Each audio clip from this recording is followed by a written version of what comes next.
When we read our first reading today, we see how much and how rapidly the idea of Christianity grew and changed in the earliest years of the church.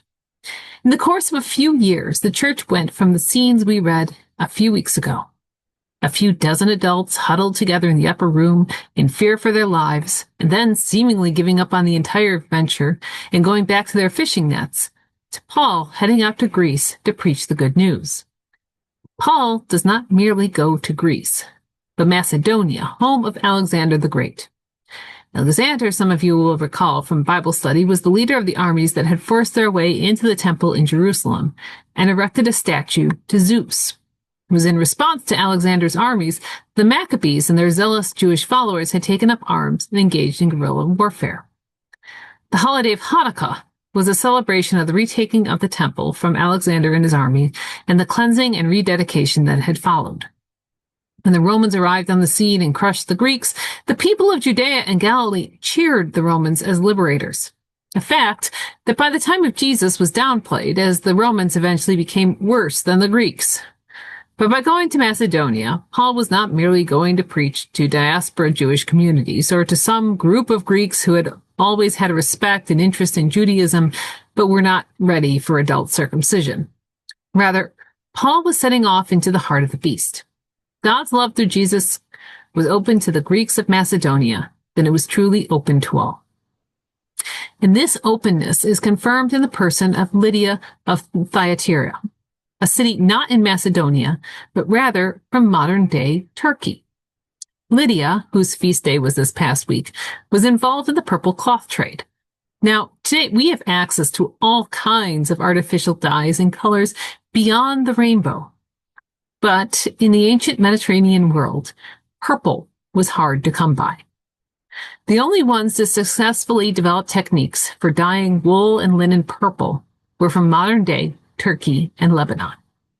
The Lebanese dye created a bluer color and was incredibly labor-intensive, involving the diving for snails, the extraction and drying of a gland from these snails, and then a chemical process to not only dye, but then lock in the dye into the cloth so that it did not start bleeding when the cloth got wet again.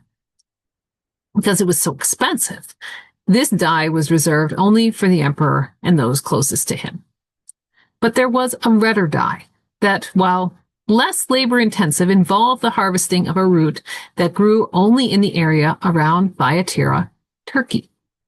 The dye was still expensive and rare, but was able to be used by the patrician class and others beyond the emperor's immediate circle.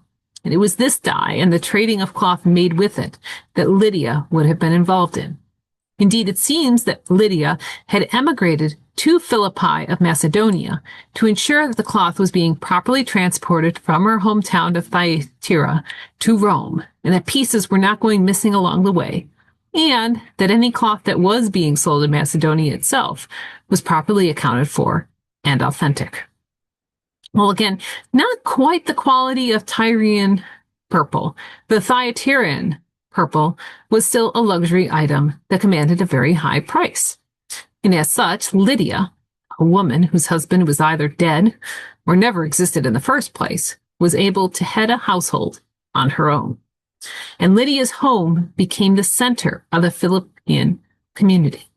So, when Paul wrote his letter to the Philippians, the letter was delivered to her house.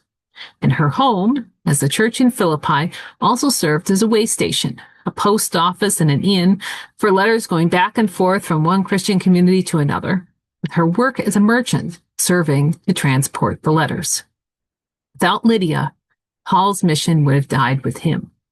But because Lydia embraced Christianity and opened up her home to become a house church at a time when Christian Jews were being expelled from the synagogues, Christianity thrived, not just in Philippi and Macedonia, but throughout the Mediterranean world. Now, in Western Christianity, Lydia is very much a footnote, and many of you likely do not even remember hearing her name before.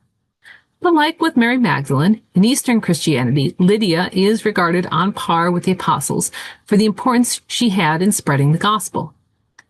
And as much as the apostles and their bumbling ineptitude Doubt and obtuse ways remind us all that God chooses unlikely people to fulfill their plan. Lydia serves to remind us that foreigners among us are our siblings, and that we cannot let old grievances or suspicions stand in the way of building the kingdom together.